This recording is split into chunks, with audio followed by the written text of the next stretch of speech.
pessoal, sejam bem-vindos a essa aula em que nós vamos resolver um exercício aplicando a técnica da análise nodal. Então,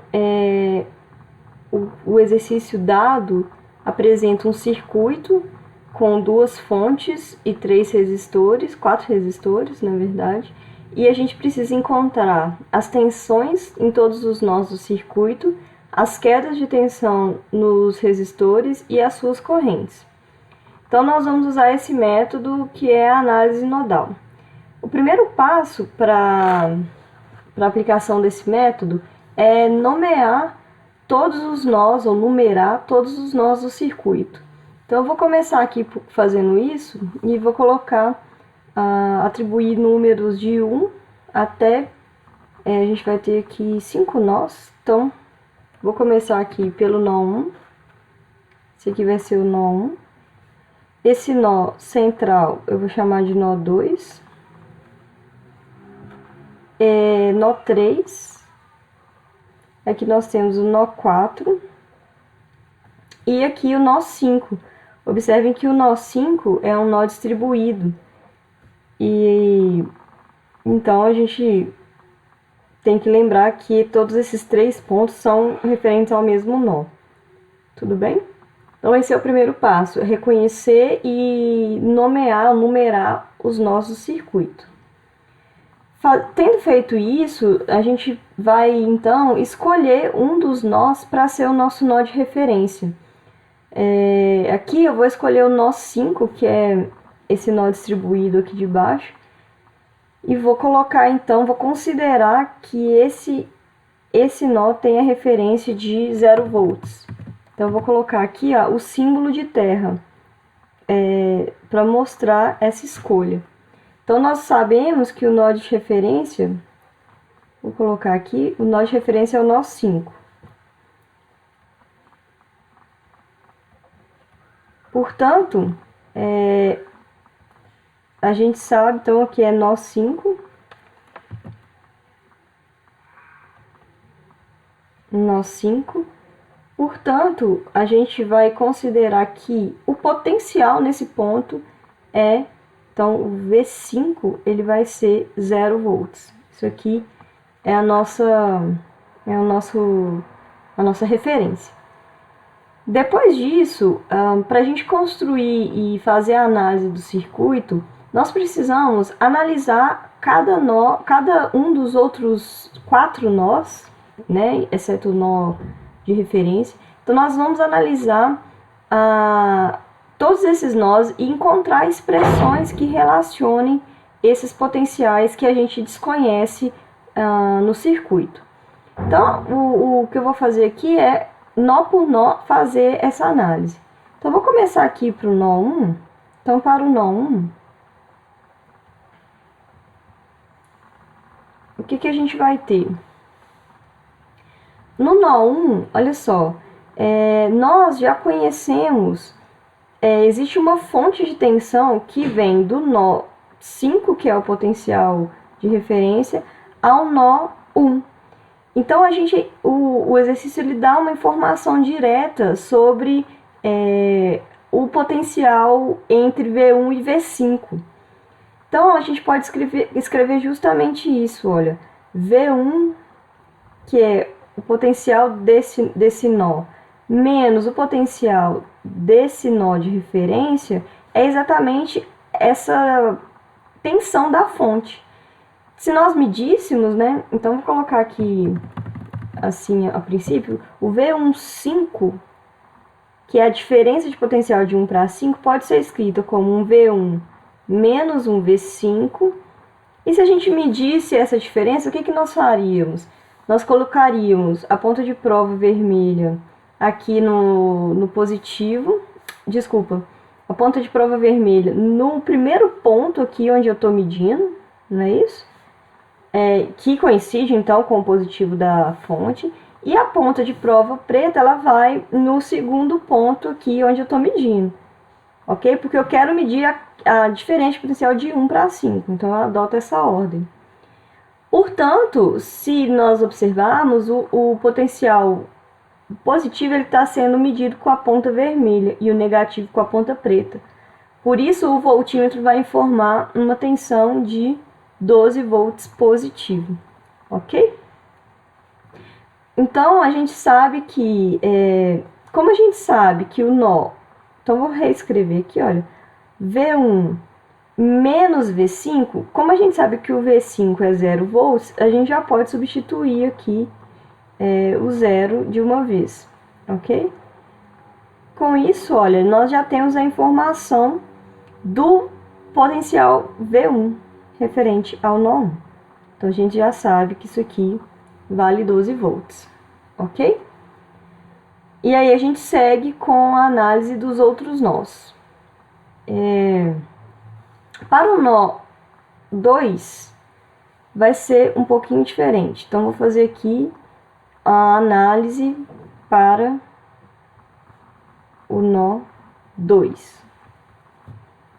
Para o nó 2, o que nós temos? Observem que vocês não conseguem enxergar nenhuma informação direta sobre esse potencial, sobre V2. A gente não tem nenhuma fonte ligada direta a partir do terra, nós não conhecemos esse potencial, não temos nenhuma informação direta. Então, para escrever uma expressão que relacione este potencial com os outros do circuito, nós precisamos escrever a lei de Kirchhoff das correntes para esse nó. Então, nós vamos usar a lei de Kirchhoff das correntes como? Observando que, como eu tenho um nó ligando 3 ramos, olha, um ramo correspondente a R1, um a R2 e outro a R3, eu sei que tem correntes aqui vindo ou saindo de R1, vindo ou saindo de R2, vindo ou saindo de R3, em direção ao nó 2. E aí eu vou escolher esses sentidos dessas correntes para poder fazer a análise. Então, por exemplo, eu posso considerar que eu sei que está passando uma corrente em R1, então eu vou considerar que ela está vindo aqui do ponto 1, do nó 1 para o nó 2, ok? E aí eu vou chamar essa corrente de corrente I1. A mesma coisa eu vou fazer para o nó 3. Eu vou considerar que existe uma corrente percorrendo R3, né? Eu sei que existe uma corrente percorrendo R3 e eu vou considerar que ela está percorrendo R3 nesse sentido. Portanto, ela está entrando no nó 2. Tá? Eu vou fazer essa escolha. Poderia ser para o outro lado? Poderia sim. Tá? Essa escolha é arbitrária. Isso é uma escolha teórica, uma escolha para a gente conseguir que a matemática depois nos informe o valor, o sentido correto. Ok? A mesma coisa que eu vou fazer para R2, só que eu vou considerar que 1 e 2 está passando em R2 nessa direção. Portanto, eu tenho 1 e 2 descendo aqui, vou colocar mais para baixo, atravessando o R2 nesse sentido. Ok? Tudo bem. Aí a gente pode fazer, então, as marcações das quedas de tensão. Então, aqui no R1, a passagem de I1 provoca uma diferença de potencial que eu vou chamar de VR1. A mesma coisa para o R3. I3 provoca uma queda de tensão do ponto 3 para o ponto 2, que eu vou chamar de VR3, perdão. VR3. E aqui no R2 a mesma coisa. Eu vou ter uma queda de tensão VR2 no sentido da passagem da corrente. Ok? E aí como que vai ficar a expressão da lei de Kirchhoff para esse nó? O que a lei de Kirchhoff diz? A soma das correntes que entram é igual à soma das correntes que saem.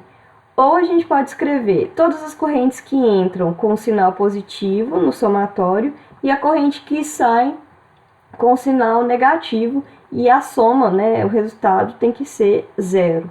Ok? A gente pode escrever das duas formas. Então, vou escrever assim, olha, todas as correntes que entram, quem entra? O I1 está entrando e I3 está entrando no nó 2. Então, vou fazer I1 positivo e o I3 também positivo. E a corrente que sai é I2, então ela entra no somatório com o sinal negativo. Ok? Eu podia escrever assim também, ó, I1 mais I2 e mais I3, aí são as correntes que entram, é igual a corrente que está saindo. Também posso fazer isso, ok? Aí é o seguinte, para aparecer o potencial V1, V2 e V3 nessa expressão, a gente precisa verificar quem são essas correntes, como calcular essas correntes. A gente precisa encontrar uma expressão para elas em função das tensões dos nós. Como que a gente faz isso? A gente vai aplicar a lei de Ohm e enxergar quem são essas correntes. Então, aplicando a lei de Ohm, o que a gente tem? Então, eu vou escrever aqui para as três correntes. Para I1,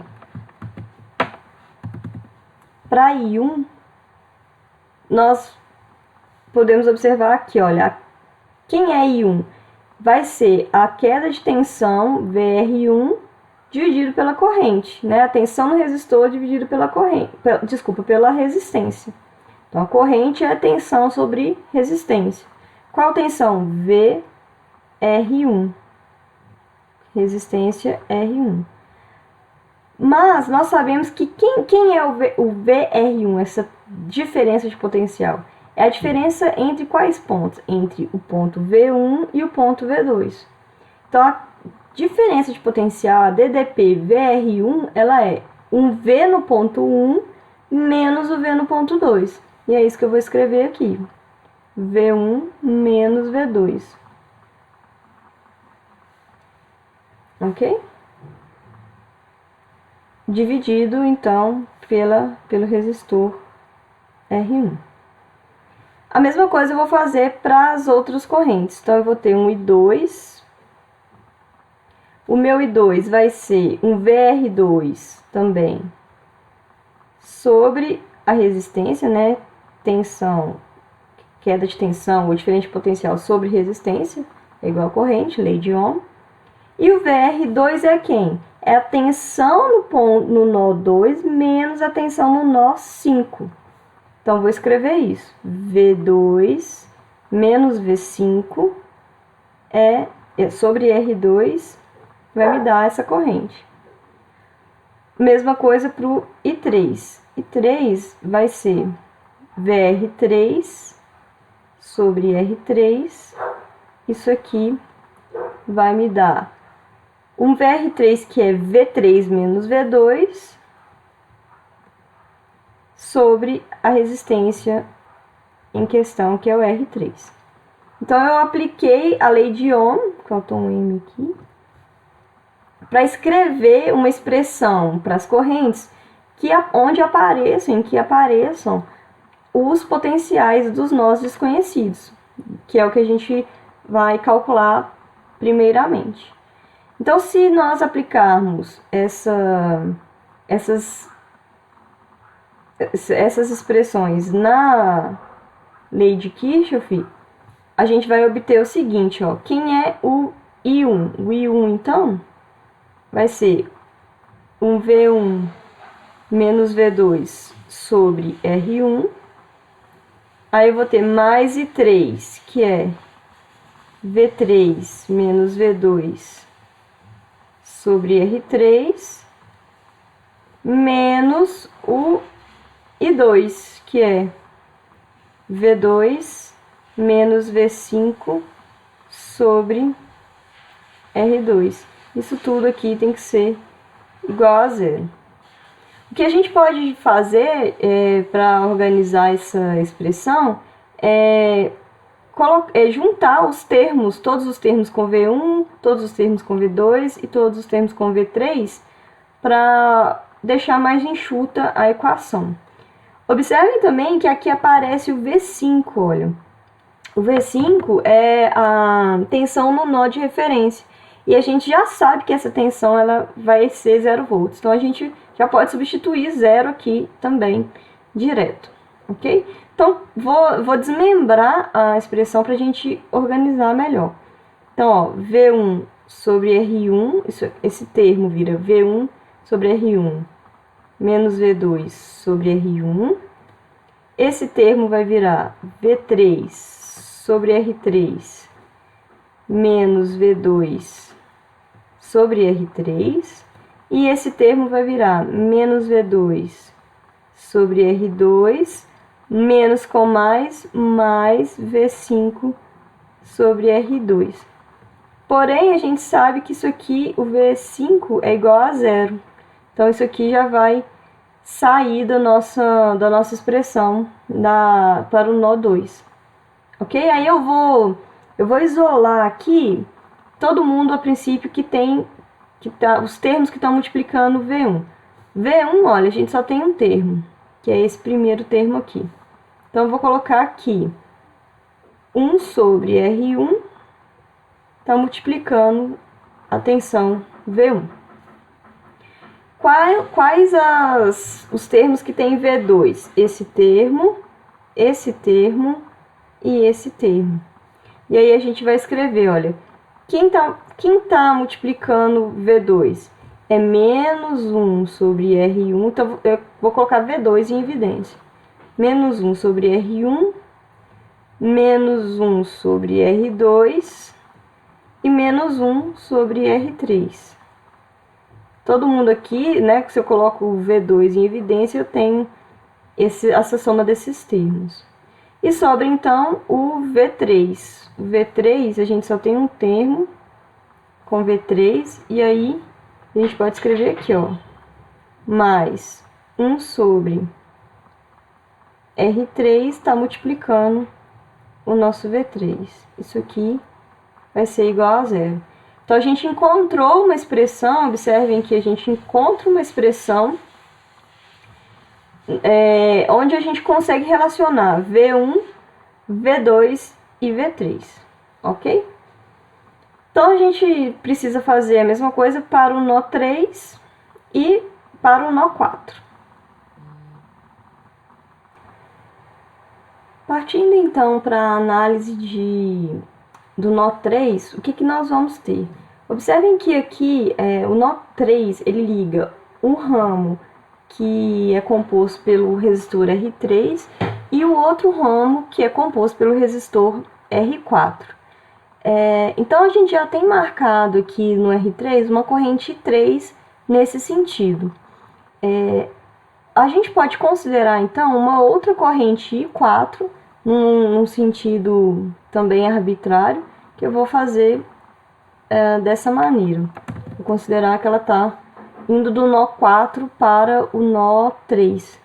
Então, eu vou considerar que existe um I4 aqui nesse ramo, ok? Um I4 nesse sentido. O que acontece aqui? Nós vamos escrever também, observem que mais uma vez a gente não tem nenhum potencial, nenhuma informação direta sobre esses potenciais 3, nem 4, nem 2, né, que estão relacionando esses ramos e que estão relacionando o nó 3. Então, o que a gente precisa fazer? Mais uma vez, a gente precisa aplicar a lei de Kirchhoff das correntes para conseguir uma expressão onde o V3 apareça. Então, mesma coisa que a gente fez para o nó 2. Porém, aqui a gente vai ter duas correntes. Uma corrente que a gente colocou entrando e uma corrente que a gente colocou saindo. Então, olha, quem entra, a gente coloca com o sinal positivo, e quem sai, a gente coloca com o sinal negativo. Isso aqui tem que ser igual a zero. O que essa expressão mostra pra gente? O que a gente já sabe, né? Olha, essa corrente, ela obrigatoriamente é igual a essa, né? A gente aqui não tem uma divisão de ramos que possa fazer com que essa corrente de 4 seja diferente de 3. Então, o que a LKC nos mostra, nos comprova, é exatamente o que a gente sabe, batendo o olho aqui. Que essa corrente obrigatoriamente é igual a essa. E isso vai mostrar aqui, 4, se a gente passar o I3 para lá, e 3 é igual a I4, e 4 é igual a I3. Tudo bem? Mas aí a gente vai aplicar o mesmo procedimento que a gente fez aqui com com o nó 2. A gente vai aplicar a lei de Ohm e escrever quem é I3 e I4. Então, vamos começar por I4. O I4 vai ser, então, a queda de tensão no resistor R4. Quem é essa queda de tensão? Então, se nós olharmos aqui, I4 está passando nesse sentido, do nó 4 para o nó 3. Então, vai provocar, essa passagem da corrente provoca uma queda de tensão de 4 para 3, que eu vou chamar de VR4, ok? Então, quem é a corrente? Como que a gente escreve a expressão de Ohm? É a tensão, a queda de tensão do resistor sobre a resistência. Então, é isso que a gente vai colocar aqui embaixo. Então, nós temos que o I4 é um VR4, que é a DDP, ou a queda de tensão no resistor, sobre a resistência. E quem é essa DDP? É a diferença entre 4 e 3. É a diferença entre o potencial 4 e o potencial 3. Tudo isso sobre R4. A mesma coisa para o I3. O I3, a gente já sabe que é um V3, um VR3 sobre R3.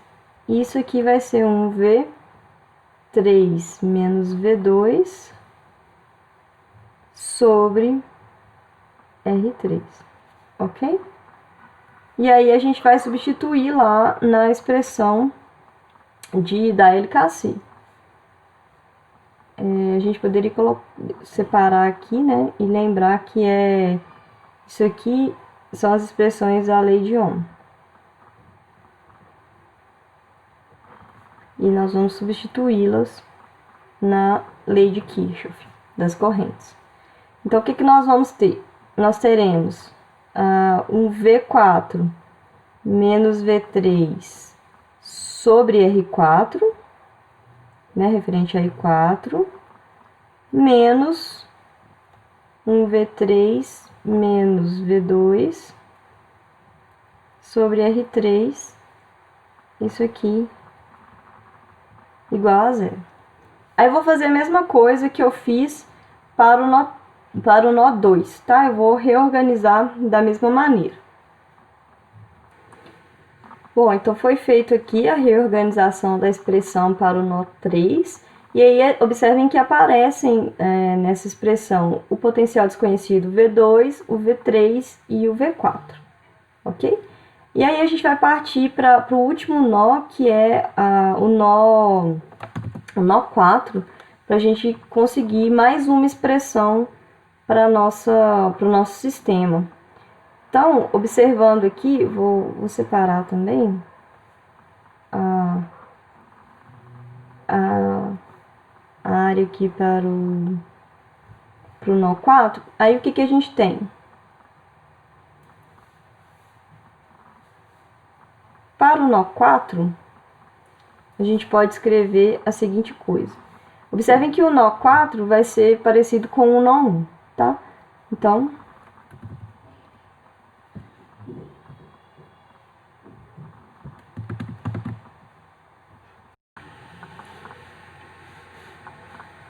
bom, fazendo a análise, então, para o nó 4, o que nós temos? A gente pode ver que nesse nó nós conhecemos a informação de quem? Da diferença de potencial que existe entre o nó 4 e o nó 5. Então, nós sabemos escrever quem é o V45, ou a queda de tensão, ou diferença de potencial V45. Isso aqui é, então, um V4 menos um V5.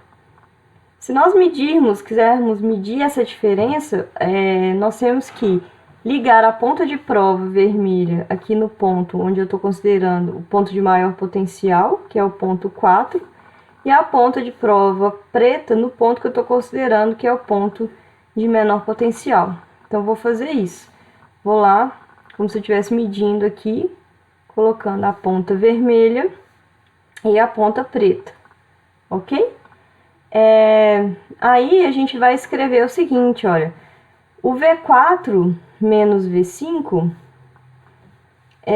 Se nós olharmos a informação dada pelo voltímetro, V4 menos V5 é menos 6. Por que menos 6? Porque a ponta vermelha está no negativo da fonte e a ponta preta no positivo da fonte. Então o voltímetro está invertido, ok? Então a gente vai escrever que isso aqui é menos 6 volts.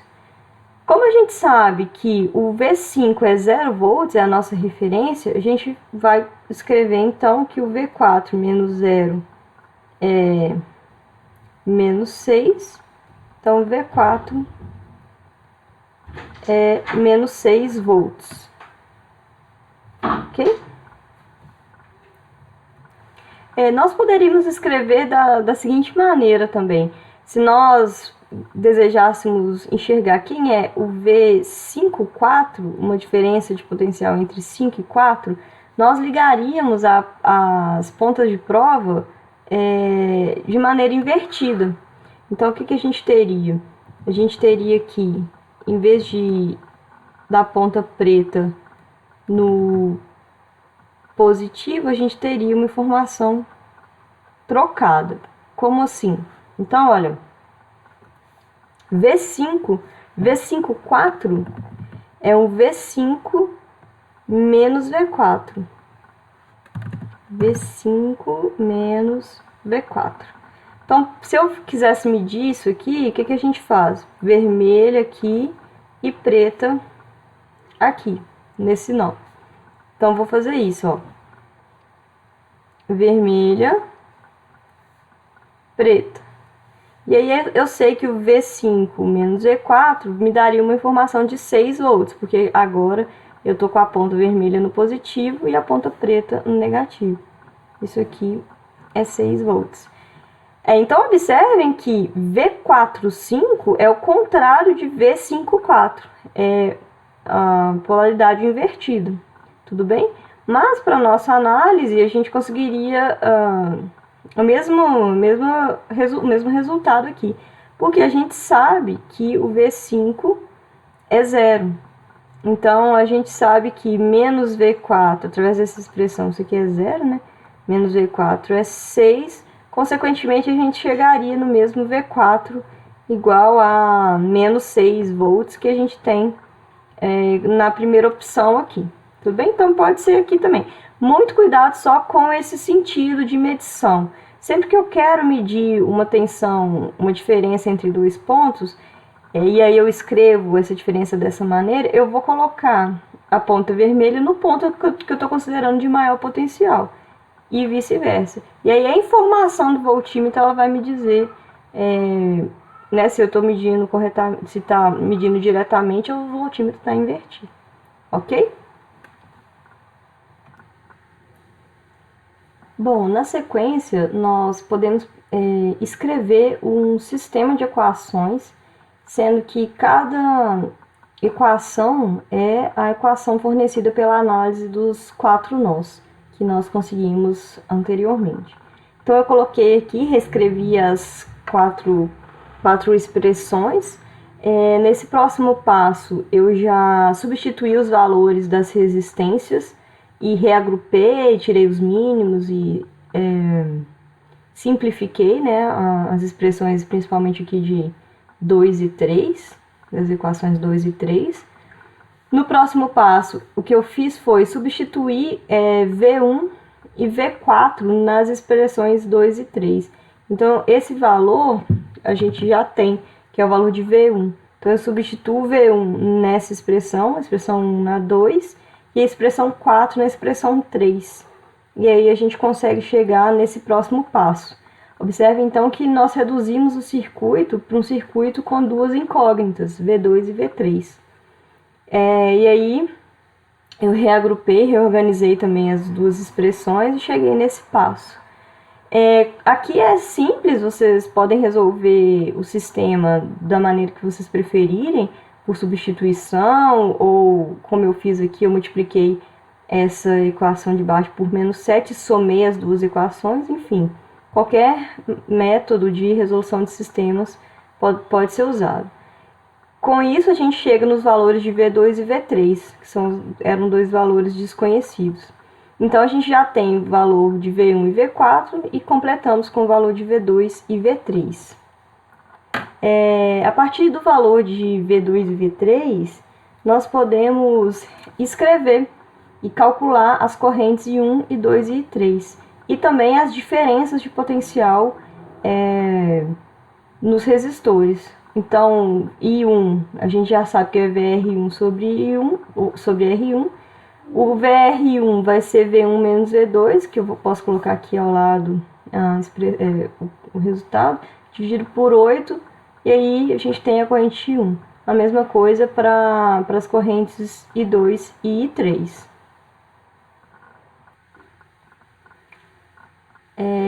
Escrevi aqui então as expressões de VR1, VR2 e VR3 separadamente, que são as DDPs, as quedas de tensão dos resistores, e a gente completa o exercício.